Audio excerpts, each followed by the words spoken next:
월스트리트 저널은 홍콩이 암호화폐 허브 도시로 재부상하고 있다라는 분석 기사를 제시했습니다. 20개 넘는 암호화폐 기업, 웹3 기업들이 본사를 홍콩으로 이전했거나 이전 준비를 하고 있다는 겁니다. 월스트리트 저널은 미국이 암호화폐 규제를 강화하는 상황에서 시장의 중심축이 홍콩으로 바뀌고 있다, 이런 섹시한 분석을 제시하기도 했습니다.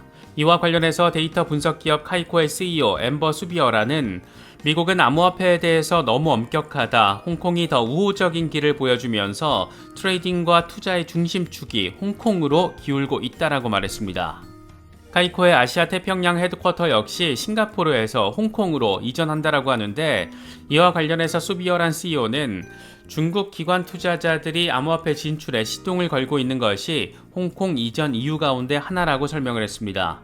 홍콩의 친크립토 정책을 사실상 중국의 진입으로 해석하고 있다는 것을 느낄 수 있는 부분입니다.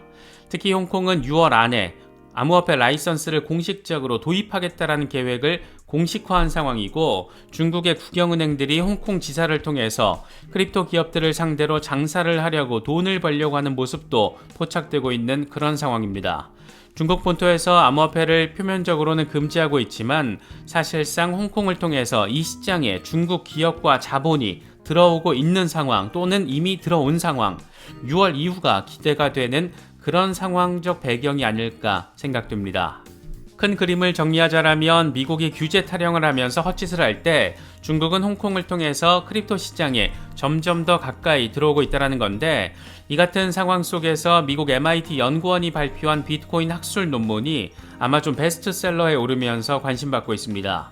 이게 미국 국방부 후원으로 작성된 논문이라고 하는데, 제목은 소프트워, 군사적 관점에서 비트코인 네트워크의 잠재력을 다룬 책이라고 합니다. 이와 관련해서 디크립트는 이 논문은 비트코인이 정부 보안 측면에서 군사적 솔루션이 될 잠재력이 있고 지정학적 환경에서 중요한 역할을 할 가능성이 있다라고 진단했습니다. 또 비트코인이 단순한 P2P 전자현금 시스템을 넘어서 사이버 방어 프로토콜의 역할을 할 수 있다라며, 미국이 전략적으로 비트코인 보유량을 확보하지 않는다라면 패권 유지에 어려움을 겪을 수 있다라고 분석했습니다. 이런 말을 미국 행정부와 의회, 특히 SEC가 좀 알아들어야 할 텐데, 과연 알아들을 능력과 의지가 있는 건지 다소 회의적으로 느껴지기도 합니다. 스위스의 국영은행 포스트파이낸스가 비트코인 거래 서비스를 제공한 건 역시 눈에 띄는 소식입니다. 이 은행은 스위스 정부가 100% 지분을 가진 소매 금융회사인데, 이 회사의 모기업인 국가 우편 서비스 이 스위스 포스트는 이미 암호화폐 커스터디 서비스를 제공하고 있고 크립토 우편 수집품을 발행한 그런 곳이기도 합니다. 포스트파이낸스는 이번에 현지 암호화폐 은행 이 시그넘과 파트너십을 맺고 디지털 자산 서비스를 제공하게 된 건데, 금융 선진국으로 꼽히는 스위스에서 그것도 국영은행이 이런 움직임을 보이고 있다는 것 자체가 상당한 의미 포인트가 아닐까 생각됩니다. 비트코인의 진심인 마이클 세일러의 마이크로 스트래티지는 이번에도 비트코인 추가 매수를 단행했습니다.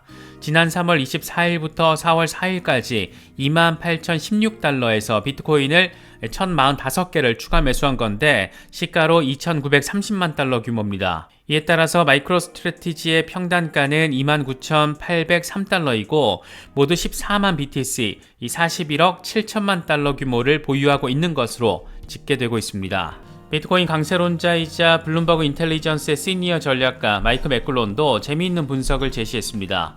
연준의 M2 통화 공급 감소는 장기적 관점에서 비트코인 가격 조정을 초래할 수 있다. 이건 암호화폐의 역풍을 야기한다. 비트코인 가격은 1분기에 약 70% 상승했지만 이 같은 상승세가 지속될 거라는 생각은 비논리적일 수 있다. 위험자산은 유동성과 미국 연준의 통화 공급 수준에 따라서 움직인다. 관건은 어떤 것이 유동성 위축을 막을 수 있을지 여부다. 대다수의 중앙은행들은 여전히 긴축 정책을 펴고 있는데 비트코인은 역풍을 맞았지만 결국 금과 미국 국채와 같이 전환될 것이라고 생각을 한다. 이렇게 강조했습니다. 스닥머니 리잘드의 경우에는 비트코인 투데이 차트를 기준으로 비트코인 사이클은 언제나 반복됐다. 그리고 지금 비트코인 가격은 저항 라인에 자리하고 있다. 인내심을 갖고 지켜보면 뚫어내는 상황 바라볼 수 있을 것이다 라고 강조했습니다. 함께 공유한 차트를 보면 비트코인 저번 반감기와 내년 반감기를 기준으로 패턴을 비교 분석해 놨는데 저번 같은 경우에는 고점 이후에 두 번 지지받았던 라인이 빠지고 이후에 투매를 겪으면서 돌파를 하고 그러고 나서 한 번 더 지지 테스트를 벌인 뒤에 전고점을 찍은 것을 확인할 수가 있습니다. 이번의 경우에는 두 번 지지받고 빠진 뒤 투매를 겪었고 현재 돌파 테스트를 진행하고 있는 상황. 다시 말해서 이번에 3만 달러 뚫고 다시 한번 지지라인 확인한 뒤에 반감기 이후에 거대한 랠리 이런 얘기를 지금 하고 있는 겁니다. 분위기가 살짝 무르익는 모습을 보여서 그런 건지 플랜 B 같은 강세론자들도 요즘 부쩍 말이 많아졌습니다. 이 양반은 자신이 고안한 S2F 모델을 근거로 2025년에 비트코인이 53만 2천 달러까지 도달할 거라는 아주 전폭적인 숫자를 제시했습니다. 그는 비트코인의 변하지 않는 공급 일정, 또 2100만 개로 제한된 공급량 이런 점을 강조하면서 2020년 반감기 이후에 비트코인의 폭등을 S2F 모델이 정확하게 예측을 했던 것처럼 2024년 반감기 이후 또 다른 폭등이 있을 것이다. 2025년까지 53만 2천 달러에 도달할 것이다 라고 설명을 했습니다. 지난번 반감기 때 S2F 모델이 폭등 예측을 한 것도 사실이지만 2021년 10만 달러 도달 예측이 실패했던 것도 사실이라는 점, 이런 부분들도 함께 체크하시고 바라보면 좋을 것 같습니다. 3월부터 ISO 2002 마이그레이션이 본격화되면서 미국 연준 페드나우의 7월 출시 이슈 역시 꽤나 관심을 받고 있습니다. 그런데 연준이 페드나우가 디지털 화폐와는 관련이 없다 이런 내용을 담은 문건을 이 공식 홈페이지에 공개를 하면서 다소 뜬금포 양상도 확인해주고 있습니다. 먼저 내용은 이렇습니다. 페드나우는 디지털 화폐와 아무런 관련이 없다. 아직 CBDC 출시 계획도 없다. 이 시스템은 페드와이어 또는 페드 ACH와 같은 다른 연방준비은행의 지불 시스템과 똑같다. 페드나우는 화폐와 관련된 것이 아니고 현금을 대체하는 개념은 더더욱 아니다. 특히 연준의 CBDC 발행은 의회와 행정부의 지원 없이는 이루어지지 않을 것이다 라고 강조했습니다. 일단 이런 내용 자체에는 오류는 없습니다. 연준의 설명처럼 페드나우는 화폐와 관련된 것이라기보다 화폐가 돌아가는 시스템을 의미하기 때문입니다. 그런데 이게 지금 CBDC와 연계돼 언급되고 있는 것은 페드나우가 가는 방향성 저 멀리 목표 지점에 CBDC가 자리할 수밖에 없는 그런 해석이 충분히 가능하기 때문입니다. 연준 입장에서는 페드나우의 출시 자체가 CBDC 출시 가능성을 높이는 것으로 시장이 해석되면서 암호화폐 시장 또는 블록체인 산업을 직접적으로 또는 필요 이상으로 자극하는 상황을 피하기 위한 목적이 깔려 있는 것으로도 바라볼 수가 있는데, 사실 이런 입장은 이해가 될 수 있지만 페드나우가 CBDC를 향한 길목이자 그 바탕이 될 수 있다는 점은 부인하기는 어렵습니다. 페드나우가 우리에게 주는 시사점은 크게 세 가지 정도로 바라볼 수가 있을 것 같습니다. 첫 번째로는 미국 은행들 사이에서의 송금이 블록체인망을 통해서 즉각적으로 이루어진다는 것이고, 두 번째로는 이게 CBDC를 향한 직전 단계로서 주 글로벌 송금 결제 역시 연준의 페드나우를 통해서 진행된다는 것을 의미합니다. 연준의 페드나우 역시 ISO 20022를 채택하게 됩니다. 마지막으로는 리플과의 간접적인 연관성인데, 이미 리플의 파트너가 연준 페드나우 파일럿 프로그램에 참여하고 있어서 이게 또 어떤 확장성을 가지게 될지 역시 관심 포인트가 되고 있습니다. 잘 아시는 것처럼 ISO 2002의 블록체인 기업으로서 유일하게 공식 멤버로 참여하고 있는 게 리플이고, 연준 역시 이걸 채택할 예정입니다. 연준의 설명처럼 이건 분명 시스템의 문제, 다시 말해서 미국이라는 국가에서 지금 현재 국내에서 송금을 하더라도 하루 이상이 걸리는 상황을 개선하고 혁신하는 시스템의 혁신이지만, 이게 궁극적으로는 ISO 20022와 연결이 되고 국경 간 송금으로 연결이 되고 결국 CBDC와의 관련성으로 바라볼 수밖에 없는 부분이 존재하는 상황은 투자자인 우리에게는 상당한 의미 포인트가 된다라고 바라볼 수 있지 않을까 생각됩니다. 페드나우와 관련된 부분은 내용이 좀 더 많아서 오늘 저녁 멤버십 라이브 방송에서 좀 더 심층적으로 짚어보도록 하겠습니다. 이건 마이클 세일러가 공유한 건데 멘트는 간단합니다. 비트코인의 전략을 고려해라. 함께 공유한 차트를 보면 마이크로스트래티지가 비트코인에 투자한 2020년 8월 10일부터 현재까지의 수익률이 다른 자산들과 비교가 되어 있는데 비트코인은 152% 상승했고 S&P 500은 22%, 나스닥은 10% 상승했습니다. 반면 요즘 살짝 분위기 좋은 골드는 오히려 2%가 빠졌고 실버는 12%, 채권은 16%가 빠진 것이 표시가 되어 있습니다. 이런 거 보면 이제 정말 기관들이 전폭적으로 비트코인으로 들어와도 이상하지는 않을 것 같기도 합니다. 금리 인상 여부와 관련해서는 월가에서 조금 재미있는 상황이 펼쳐지고 있습니다. 시장 전반의 분위기는 5월 금리 인상 뒤에 동결 조치 이런 상황으로 정리할 수가 있는데 정작 재무장관은 추가 금리 인상 필요 없다 이런 멘트를 날려줘 버렸습니다. 제닛 옐런 장관은 실리콘밸리뱅크 파산 사태로 인해서 미국 은행들이 대출 축소 정책을 펼치고 있다라며 추가 금리 인상 필요성이 없어질 수 있다라고 말했습니다. 이 양반은 추가 은행 파산을 막으려는 은행들의 정책적 조치로 예금 유출이 안정화되고 있다. 은행들은 좀 더 신중해질 것이다. 이미 대출 기준을 강화해온 은행들이 이번 사태로 대출 제한을 더 강화할 수 있다라고 내다봤습니다. 은행들이 대출을 줄인다는 것은 연준이 긴축 정책을 강화했을 때와 유사하게 유동성을 흡수하는 결과로 이어지는 것이기 때문에 굳이 연준이 추가로 금리 인상을 단행할 필요가 없을 수도 있다. 이런 얘기를 지금 하고 있는 겁니다. 재밌는 포인트는 월가의 거물들의 전망과 연준 의장 출신의 재무장관의 멘트가 사뭇 방향성이 다르다라는 데 자리하고 있습니다.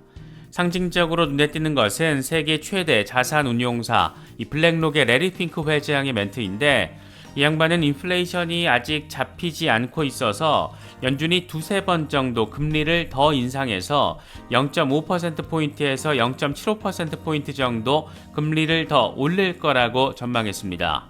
3번 추가 금리 인상이 단행될 경우에 금리 상단은 5.75%까지 치솟을 수가 있는데 이건 연준이 연말 상단으로 제시한 5.25%보다 훨씬 높은 숫자에 해당합니다.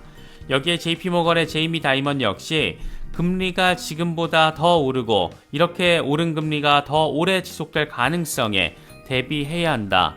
이렇게 말을 하면서 재무장관의 멘트와는 정반대 방향성을 강조하기도 했습니다. 미국이 이렇게 암호화폐 규제권 이슈를 놓고 다소 막무가내로 어리바리치고 있을 때 영국의 움직임은 꽤나 전폭적입니다.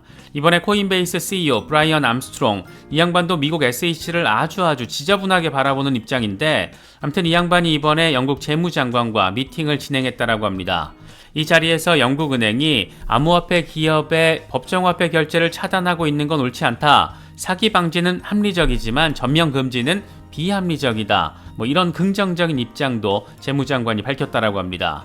미국이 헛짓을 할 때 이걸 기회 삼아서 암호화폐 기업들을 적극적으로 유치하려는 영국 행정부의 스탠스를 느낄 수 있는 부분입니다. 영국 재무부는 특히 블록체인 산업 지원을 위해서 자산관리 태스크포스를 구성하고 있는 것으로 전해지고 있는데 여기에는 펀드의 토큰화, AI, 분산 원장 기술, 블록체인 등을 연구하는 기술 실무 그룹이 포함된다라고 합니다. 이걸 구성하기 위해서 참석하는 인사들의 면면도 예사롭지가 않은데 JP모건 자산운용의 CEO이자 투자협회 회장인 패트릭 톰슨, 슈로더 CEO 피터 해리슨, 피델리티 인터내셔널의 CEO 앤 리차드 등이 참석할 예정으로 알려져 있습니다.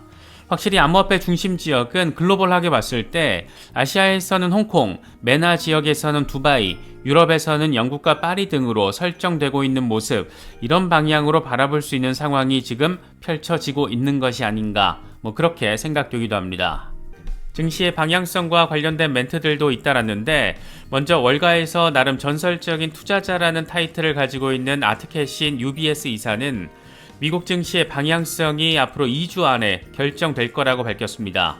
이 양반은 주요 경제 지표와 기업 실적에 따라서 증시 방향성이 결정될 것이다. 투자자들에게 절대적으로 중요한 시기가 될 것이다. 실리콘밸리뱅크 파산 후폭풍으로 은행주들은 계속 흔들릴 수 있고 빅테크 기업들의 실적 악화도 증시의 추가적인 리스크가 될 수 있다. 이런 경고성 멘트도 함께 던졌습니다. 재밌는 것은 정확히 2주 뒤에 미국의 금리 결정이 내려진다라는 건데 이와 관련해서는 라파엘 보스틱 애틀란타 연은총재가 이제 금리 인상은 0.25%포인트 한 번 남았다 이렇게 직접적으로 멘트를 때려줬습니다.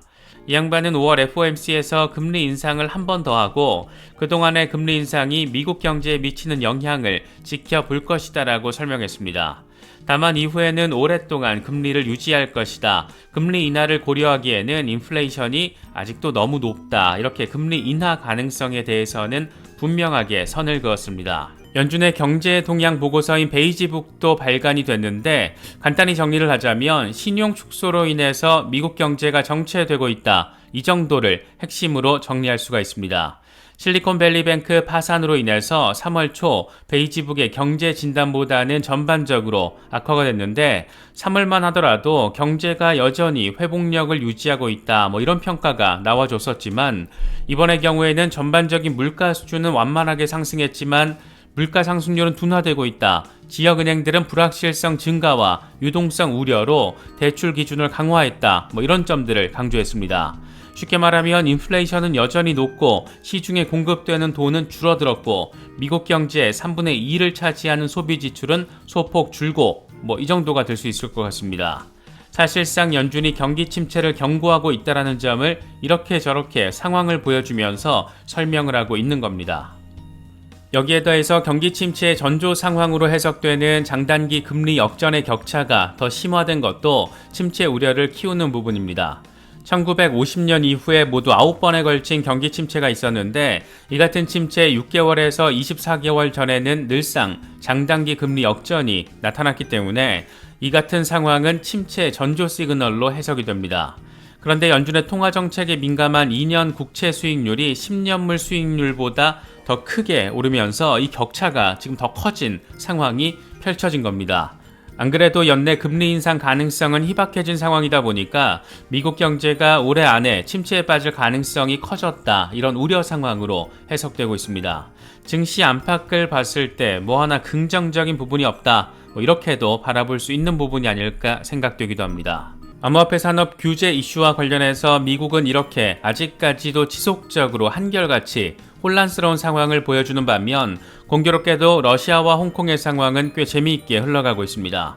한동안 암호화폐 결제 이슈를 놓고 극강 반대를 해왔던 러시아 중앙은행이 이번에는 국제 결제에서 암호화폐 사용 방안을 추진하고 있다라고 공식적으로 밝혔습니다. 러시아 중앙은행 총재 옐비라 나비올리나는 국제결제에서 암호화폐를 사용하는 방안을 추진하고 있다. 우선 파일럿 단계에서 진행을 한 뒤에 정식 도입 여부를 결정할 예정이다. 중앙은행은 국내에서의 암호화폐 사용을 반대하는 입장에는 변화가 없지만 해외 법인 등과의 거래에서 사용하는 것에는 찬성한다. 이 문제와 관련해서 법안 초안을 준비하고 있다라고 설명했습니다. 러시아 정부는 특히 암호화폐 채굴을 담당하는 특수 정부 기관을 설립한다라고 하는데 이 기관은 해외로 자금을 이체하는 것도 담당하게 된다라고 합니다. 미국이 러시아를 스위프트에서 쫓아낸 결과가 암호화폐 국가적 활용 강화로 이어지게 되는 그런 모습이 지금 좀 더 강화되면서 확인되고 있는 겁니다. 홍콩의 상황도 아주 흥미롭습니다. 이번에는 홍콩 법원이 과거 청산 절차에 돌입했던 암호화폐 거래소 게이트코인과 관련된 판결에서 암호화폐를 신탁할 수 있는 재산으로 인정했습니다. 게이트코인은 지난 2019년 결제 서비스 제공업체와 분쟁으로 인해서 플랫폼을 폐쇄하고 청산 절차에 돌입했는데 이후에 게이트코인 청산인들은 게이트코인이 보유한 암호화폐 신탁 가능 재산 취급 여부에 대해서 법원에 판단을 요청했습니다.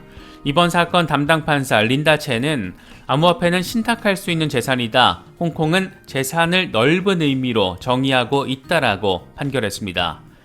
행정부가 아주 적극적으로 암호화폐 친화적인 스탠스를 보인 데 이어서 이번에는 홍콩 사법부 역시 비슷한 스탠스를 보이며 동시다발적으로 크립토 친화적인 입장을 확인해주고 있습니다.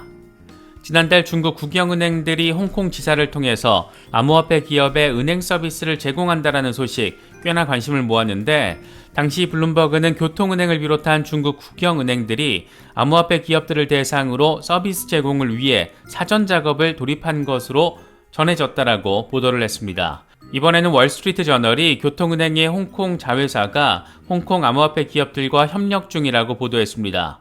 상황이 좀 더 구체화되고 있다라고 바라볼 수가 있는데 6월 홍콩의 암호화폐 거래 합법화를 앞두고 중국 자본도 이렇게 적극적으로 움직이고 있다라는 점, 특히 국영은행의 자본 이런 식으로 움직이고 있다라는 점이 이게 뭘 의미하는지 곰곰 생각해 보셔도 좋을 것 같습니다.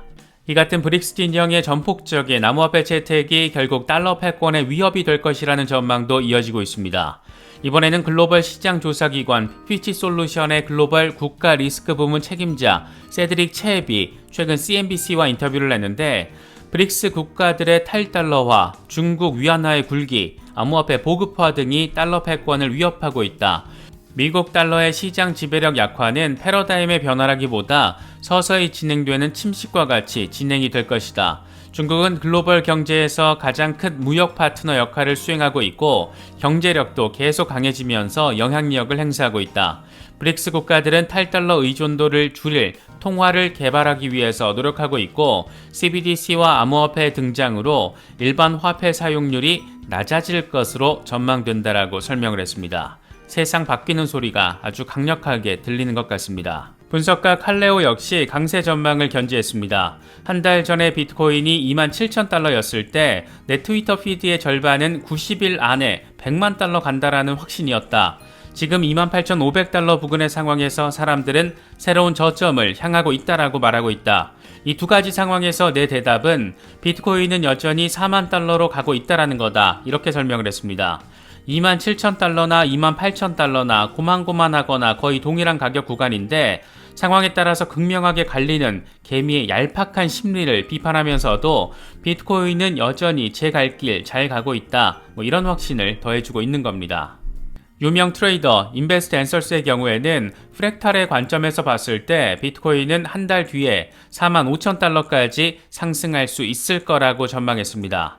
현재 비트코인 가격 움직임은 2018년에서 2019년 약세장과 유사한 패턴을 그리고 있다. 만약 이런 패턴이 반복된다라면 비트코인은 5월 20일 전후로 45,000달러에 도달할 수가 있고 이후에 소폭 조정이나 횡보 움직임이 이어질 수 있다라고 설명했습니다. 증시 마감 이후에 우려 대상으로 떠오른 것은 제2의 실리콘밸리 뱅크가 될 것으로 우려가 됐었던 퍼스트 리퍼블릭이었습니다. 증시 마감 뒤에 실적을 발표했는데 지난해 12월 대비 총 예금이 40% 수준 급감한 것으로 확인됐습니다. 시장 예상치가 1,450억 달러 수준이었는데 이게 1,044억 달러로 확인된 겁니다. 이건 1년 전에 1,620억 달러와 비교를 해도 35% 감소한 건데 그만큼 어마어마한 규모의 돈이 빠져나가버린 겁니다. 사실 상황을 더 우려스럽게 만드는 것은 이번에 나온 수치에는 월가 대형은행들이 지원 사격했던 예치 금액이 포함됐다라는 데 자리하고 있습니다. JP모건이 주축이 돼서 11개 대형은행들이 추가적인 파산을 막겠다라며 300억 달러를 모아서 예치를 했었는데 만약 이 300억 달러까지 없었다라면 퍼스트 리퍼블릭의 예치금은 60% 가까이 준 것이 됩니다. 과연 자력갱생이 가능한 걸까 이런 의문을 남기는 부분이고 은행 시스템 위기는 여전히 진행 중이라는 것을 일깨우는 부분이기도 합니다. 특히 중소형 은행들에 대한 위기의식이 강화될수록 예치금이 대형 은행들로 빠져나갈 가능성이 높고 이렇게 될 경우 중소형 은행들의 수익성 악화에 직격타가 될 수밖에 없다는 점에서 우려를 갖게 만드는 상황이라고 할 수 있습니다. 또 다른 분석가 크레더블 크립토는 최근의 비트코인 하락을 건강한 조정이라고 평가했습니다. 비트코인은 19,000달러에서 3만 달러 상반까지 10,000달러 이상 수직 상승을 한 뒤에 최근 들어서 단기 하락이 나오고 있다. 상승 추세 중 단기 하락 조정은 정상적이고 또 건강한 현상이라고 진단을 했습니다. 그러면서 암호화폐 차트에서 주요 레벨의 리테스트는 흔한 일이다. 지난번 비트코인 본격 상승 전 리테스트는 19,000달러 부근의 지지라인에서 진행됐는데 이번 조정은 25,000달러를 테스트한다라고 해도 이건 논리적이고 또 건강한 조정으로 바라볼 수가 있다. 또 3만 달러 하방에서 횡보하면서 조정 기간을 갖는 것은 주요 저항을 뚫고 폭발적인 상승세를 타기 전에 그 기반을 마련하고 있는 것으로 바라볼 수가 있다. 7월 중순까지 비트코인 가격은 45,000달러에 도달할 것이다. 이렇게 긍정적으로 전망치를 제시했습니다. TA 트레이더 앨런의 경우에는 재미있는 표현으로 지금의 상황을 설명을 했는데 비트코인은 운동선수들처럼 움직이고 있다. 합, 스킵, 점프. 이 스킵 단계가 마무리가 되면 점프가 발생할 것이다. 이렇게 설명을 했습니다. 여기서 합은 보통 제자리에서 한 발로 뛰는 상황, 또 스킵은 한 발씩 번갈아 가면서 그래도 앞으로 조금씩 나아가는 상황, 점프는 말 그대로 제대로 미쳐 뛰어나가는 상황을 의미합니다.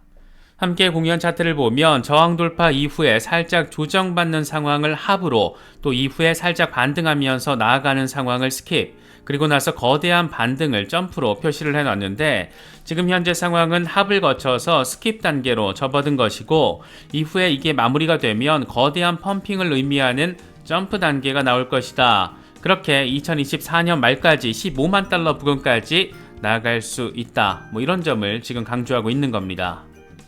사실 차트 분석가들이 10만 달러, 15만 달러 이런 이야기를 하는 경우는 종종 접할 수가 있지만, 이게 또 레거시 금융에서 나름의 상징성을 가진 곳이 비슷한 얘기를 하면 내용이 비슷하더라도 그 체감 정도, 느낌이 상당히 다르게 다가옵니다. 이번 판 주인공은 스탠다드 차타드입니다. 스탠다드 차타드는 아직 시장에 불확실성이 남아있긴 하지만 비트코인은 2024년 연말까지 10만 달러까지 가는 길이 뚜렷해지고 있다. 크립토 윈터는 끝났다. 이렇게 진단을 했습니다.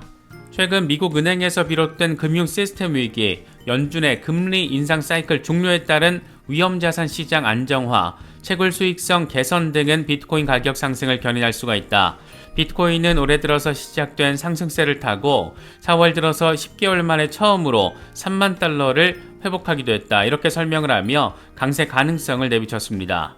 안 그래도 요즘 영국 정부가 나름의 미래 먹거리 찾기 과정에서 블록체인과 암호화폐 기업들을 향해서 적극적으로 러브콜을 보내고 있는데, 이 와중에 영국계 대형은행이자 레거시 금융으로서 강력한 브랜드 파워를 가진 스탠다드 차타드가 비트코인 10만 달러 전망을 제시한 것 어떻게 바라볼 수 있을까 곰곰 생각해 보셔도 좋을 것 같습니다. 요즘 해외 크립토 커뮤니티와 미디어에서 특히나 주목도를 높이는 키워드는 단연 브릭스입니다. 안 그래도 브릭스 공용통화 이슈가 크립토 진영에는 주요 관심사가 될 수밖에 없고, 그래서 브릭스의 확장성이 주목받을 수밖에 없는데, 이런 상황에서 브릭스에 가입 신청을 한 국가가 19개 나라라는 와처그룹의 보도가 나왔습니다. 정식 가입 신청 국가가 13개 나라이고 비공식 신청 국가가 6개 나라라고 하는데, 구체적으로 국가 이름들은 거론되진 않았지만 알제리와 이집트, 이란, 바레인, 사우디, 아랍에미리트, 아르헨티나, 터키, 인도네시아, 카자흐스탄 등으로 현재 알려져 있습니다. 특히나 중동 오일머니의 브릭스 진영 진입이 눈길을 끄는데, 브릭스는 이미 지금 현재 상황에서도 구매력 측면에서 G7 진영을 넘어선 상태입니다. 재미있는 건 이게 2025년을 지나서 2030년이 되면 그 갭이 훨씬 더 커질 거라는 예측인데, 아직은 미약할 수 있지만 그 포텐셜, 상당하다라는 부분 느낄 수가 있습니다. 특히 무엇보다 관심사는 브릭스 진영이 달러 패권에서 탈피하기 위해서 자체 국가들의 통화로 무역 결제를 이미 시작했고 브릭스 공용 통화까지 개발하고 있다는 겁니다. 이와 관련해서 포린 폴리시는 트럼프 정부 시절 백악관 경제자문을 역임한 조셉 설리번의 칼럼을 실었는데 제목부터가 재밌습니다. 브릭스 통화는 달러 지배력을 흔들 수 있다. 이 양반은 유로존과 브릭스의 차이점부터 거론을 했습니다. 유로존이 밀접한 영토에서 비슷한 생산 상품을 내놓다 보니까 선진국들이 모여 있어도 글로벌 관점에서 이 경제 파워에 있어서 힘을 못 쓰고 있다. 반면 브릭스의 경우에는 대륙별로 국가들이 산재돼 있어서 다양한 상품의 역내 교역이 가능하다라고 진단했습니다. 하지만 브릭스 5개국의 중앙은행들이 브릭스 내수용과 무역용으로 화폐를 이중 관리하는 그런 점은 복잡한 과제가 될 수 있고, 브릭스가 탈달러에 성공을 하더라도 세계 대부분의 국가들은 달러를 사용할 것이라서 브릭스의 변화 상황은 세계 경제 다극화 양상으로 해석할 수 있다라고 분석했습니다. 다시 말해서 브릭스 진영 자체 내부의 역내 교역은 충분히 가능하고 유로존과도 차별화가 되지만, 그럼에도 불구하고 이 자체가 달러의 소멸로 이어지긴 어렵다, 이런 얘기를 하고 있는 겁니다. 지금 현재 상황에서는 이게 맞는 말이긴 한데, 과연 2030년 그 이후 상황에서 이런 분석이 그대로 적용될 수 있을지, 이런 부분은 다시금 생각해야 될 부분이 아닐까 싶습니다. 브릭스 공용통화 이슈를 이야기할 때 빠지지 않는 것은 브릭스 국가들의 CBDC 이슈입니다. 안 그래도 최근 러시아 중앙은행이 CBDC의 상호 운용성을 증대시키기 위한 대안을 개발하고 있다라고 밝히면서 상당한 주목을 받았었는데, 이건 예를 들면 러시아 루블 CBDC와 중국 위안화 CBDC가 서로 복잡한 별도의 교환 과정 없이 편리하게 사용할 수 있는 상황을 의미합니다. 그런데 공교롭게도 지금 현재 지구상에서 이걸 가장 잘 현실적으로 이미 구현하고 있는 솔루션이 리플의 ODL이고, 그렇다 보니까 CBDC에 대한 논의가 강화될 때마다 리플 레저와 XRP에 대한 관심도 역시 높아질 수밖에 없는 것 같습니다. 여기에 더해서 비트코인이 브릭스 진영의 기축통화 반열 내지는 리저브 커런시로 자리를 잡게 된다라면, 어쩌면 달러 패권 이후의 통화 패권 시대에서는 비트코인과 리플 등 암호화폐 약진이 우리가 생각하는 것보다, 기대하는 것보다, 예상하는 것보다 훨씬 클 수도 있다, 이런 점도 생각해 볼 수 있지 않을까 싶습니다. 달러를 비롯한 피아트 머니가 무용지물이 됐을 때, 그러니까 인플레이션이 최악의 수준을 보이면서 종이화폐의 가치가 떨어질 수 있을 때 벌어질 수 있는 가장 극명한 상황은 지금 현재 아르헨티나에서 벌어지고 있습니다. 아르헨티나는 높은 인플레이션과 페소 가치 하락으로 인해서 사실상 피아트 머니가 종이 쪼가리가 된 상황이고, 미국 달러 구매 한도를 국민 한 사람당 200달러로 제한을 하고 달러 해외 송금은 정부의 허가를 받아야 하는 그런 골 때리는 상황이 지금 펼쳐지고 있습니다.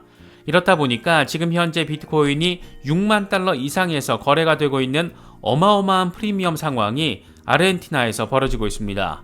국제 시세보다 3만 5천 달러 정도 더 높은 수준인데, 이건 어쩌면 우리가 생각해 볼 수 있는 인플레이션과 피아트 머니의 아포칼립스 버전이 아닐까 생각되기도 합니다. 또 하나의 관전 포인트는 미국 정부의 디폴트 가능성입니다. 논란의 대상인 공화당의 부채 한도 법안은 진짜 하원을 통과했습니다. 민주당은 상원에서 부결시킬 거라고 으름장을 놓고 있는 상황입니다. 백악관 역시 상하원을 모두 통과하더라도 거부권을 행사하겠다라고 밝힌 상태여서 아주 그냥 역대급 정쟁 양상을 확인해주고 있는 그런 희한한 상황이 여기서도 계속 이어지고 있습니다. 국제통화기금 IMF까지 경고를 내놓고 있는데, 여야 합의가 이루어지지 않을 경우에 미국 경제 악화는 물론이고 미국의 경제적 위상도 떨어뜨리는 엄청난 재앙이 될 것이다. 미국 스스로 자초한 일이다. 이렇게 사실상의 비난성 멘트까지 제시했습니다. 이 같은 상황에서 중국을 중심으로 달러 패권에 기스를 내는 시도는 아주 적극적으로 이뤄지고 있습니다. 이번엔 아르헨티나가 중국산 수입품 대금을 위안화로 지불할 거라고 밝혔는데, 4월에는 10억 달러 규모 수입 대금이 위안화로 결제되고 앞으로 월 평균 7억 9천만 달러 정도가 위안화로 지불될 거라고 합니다. 전체적으로 봐도 변화 포인트는 선명합니다. 중국의 3월 대외거래 위안화 결제 비율이 역사상 처음으로 달러를 추월한 겁니다. 블룸버그는 지난달 중국의 대외거래에서 위안화가 차지한 비중은 48%이고 같은 기간 달러의 비중은 47%로 나타났다라고 보도했습니다. 2010년 위안화 결제 비율은 사실상 제로였고 같은 기간 달러 비중은 83%로 압도적이었다. 그런데 위안화 비중이 늘면서 달러 비중을 추월했다. 이렇게 더 선명하게 설명을 제시했습니다. 여기서 재미있는 포인트는 단순 상품거래 위안화 결제 증가로 인한 것뿐만 아니라 금융거래에서도 변화가 감지되고 있다는 겁니다. 이와 관련해서 블룸버그 전략가는 위안화 사용 증가는 중국 자본시장 개방에 따른 중국 채권으로 유입이 증가한 것과 더불어서 중국 내 자본이 홍콩 주식으로 유출된 자연스러운 결과일 수 있다. 이렇게 설명을 하기도 했습니다. 해외 상품 거래의 위안화 비중이 이렇게 커진 상황에서 그 속살을 까보니까 금융거래에 있어서도 그 비중이 증가하고 있다. 이렇게 해석할 수 있는 겁니다. 단기적으로는 시장이 달려주긴 했지만 이게 또 어떻게 될지 참 예측이 어려운 상황이기도 합니다. 키워드는 역시나 경기 침체입니다. 특히 1분기 미국의 실질 GDP 증가율 속보치가 1.1%로 나와줬는데 이건 시장의 전망치 2%의 절반 수준이자 지난해 4분기의 2.6%와 비교해도 엄청 빠진 숫자입니다. 그만큼 성장세가 크게 꺾였다라는 것을 느낄 수 있는 부분입니다. 이 같은 결과는 민간 투자가 크게 줄었기 때문으로 바라볼 수가 있는데 1분기 민간 총 투자는 12.5% 급감한 것으로 나타났습니다. 연준의 역대급 긴축으로 인한 고금리가 민간 투자 영역을 완전히 얼려버린 것으로 바라볼 수 있는 부분입니다. 결국 경기 침체는 불가피한 것 아니냐, 이런 분석에 힘을 더 실어준 것은 1분기 개인 소비 지출 PCE가 4.2%로 나타나면서 전기의 3.7%를 웃돈 상황입니다. 1분기 근원 PCE의 경우에는 심지어 이보다 높은 4.9%로 나타나면서 여전히 연준의 목표치보다 상당히 높다라는 것을 바라볼 수가 있습니다. 결국 이 같은 상황은 추가 금리 결정을 코앞에 둔 연준으로서는 상당히 부담스러울 수밖에 없습니다. 블룸버그는 연준 목표치를 상회하는 인플레이션이 지속하는 가운데 스태그플레이션 환경이 발생할 위험이 높아졌다라고 진단했습니다. 이와 관련해서 독립자문협회 CFO는 성장률은 하락하고 인플레이션은 상승하는 최악의 상황이다, 이렇게 평가를 했고, 모건 스탠리의 분석가들은 긴축 통화 정책의 누적 효과와 은행권의 압박이 성장률을 마이너스 영역으로 밀어붙이면서 2분기에도 성장은 상당히 둔화될 것이라고 전망했습니다. 저희 채널에서는 일주일에 서너 번 정도 멤버십 라이브 방송을 진행하고 있습니다. 메인 영상에서 다뤘던 영상 내용들 가운데 중요한 부분들 좀 더 집중해서 살펴보는 시간이고, 동시에 함께 이야기를 나누면서 정보 공유를 하는 그런 자리이기도 합니다. 멀리 시장을 바라보고 함께 의지해 나가면서 크립토 투자에 나서고 싶으신 분들에게는 적지 않은 도움이 될 수 있는 자리라고 생각합니다. 관심 있는 분들의 많은 참여 부탁드리겠습니다.